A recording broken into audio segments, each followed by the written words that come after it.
What's going on, everybody? Welcome back again to The Haunted Beard. Thank you for joining me today. Well, today I want to bring you another review, and this is the last movie on my watch list for 2022, and that is Bones and All. I saw almost 50 horror thriller movies in 2022. This is the last one on the list. So I have some thoughts on it, wanted to talk to you about it. So here we go. Let's get into it. So Bones and All tells the story of first love between Maren, a young woman learning how to survive on the margins of society, and Lee, an intense and disenfranchised drifter, as they meet and join together for a 1,000-mile odyssey across the back roads of America. And Bones and All is one of the more unique horror movies that I saw that came out in 2022. It is probably the most grounded movie. And this is a romantic drama, but also a horror film, as you learn early on that the main character, Maren, is a cannibal. And that's how she has to survive and live, by being a cannibal. And the person she meets, Lee, played by Timothee Chalamet, is also a cannibal. And so you have this very sort of grounded, realistic portrayal on these really kind of these outcasts, these people that exist on the outskirts, on the fringe of society, almost these kind of throwaways that nobody wants.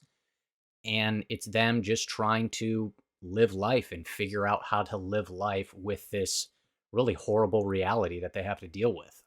And so the film is unique in terms of how grounded and realistic it is, but it's also different too, just in its overall story, as there's not really a typical traditional plot. This is more kind of a slice of life type movie, as it just kind of follows these characters during this particular time in their lives as they meet and connect and develop a romantic relationship. And so there is not a typical plot or storyline that you would find in the vast majority of, these types of movies. And so this is a film that focuses primarily on the characters. It is a very character-driven film. And luckily, the film succeeds at giving us good and complex and interesting characters. And the main character, Maren, played by Taylor Russell, just a really great performance. Also, Timothee Chalamet, who plays Lee, the drifter that she meets along the way. Both of their performances are really good, and they just create these characters that you care about and you root for. And I found myself really sort of attaching to them and getting and caring about their lives and getting kind of emotionally attached to their relationship.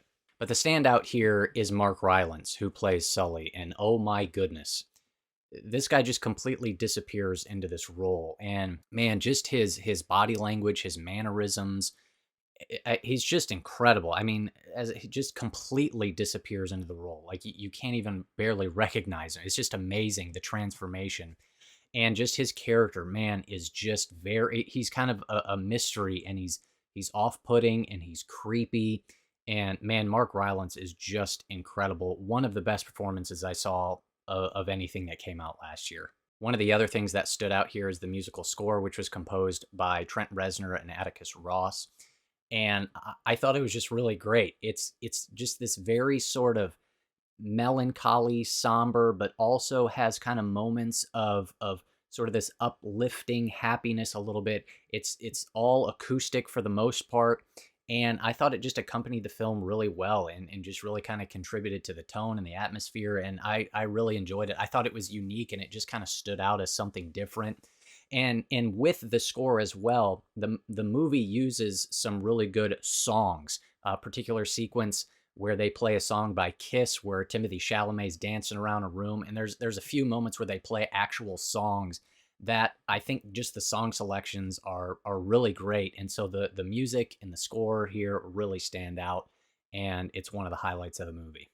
Now, as I mentioned, this is a movie that doesn't really have a traditional plot, and it is just kind of what I would describe as like a journey film. You're just kind of along with these characters on this journey as they're traveling across the country, and a part of the journey is Maren is trying to find her mother who left at birth, and so that's part of it. But It's just a journey film. And so you're just kind of along the ride. And so if you don't take to the characters, there's probably not a whole lot here that you're going to attach to. Now, being that this movie is what I would say is a little bit lighter on plot, there are some moments that maybe feel like they drag a little bit. It does have some times where it feels a little slow. And just personally, because it's lighter on the plot, I wish we would have gotten a little bit more kind of conflict in tension in certain areas. And there are, I'd say, fairly significant chunks of this movie where there is not really much conflict.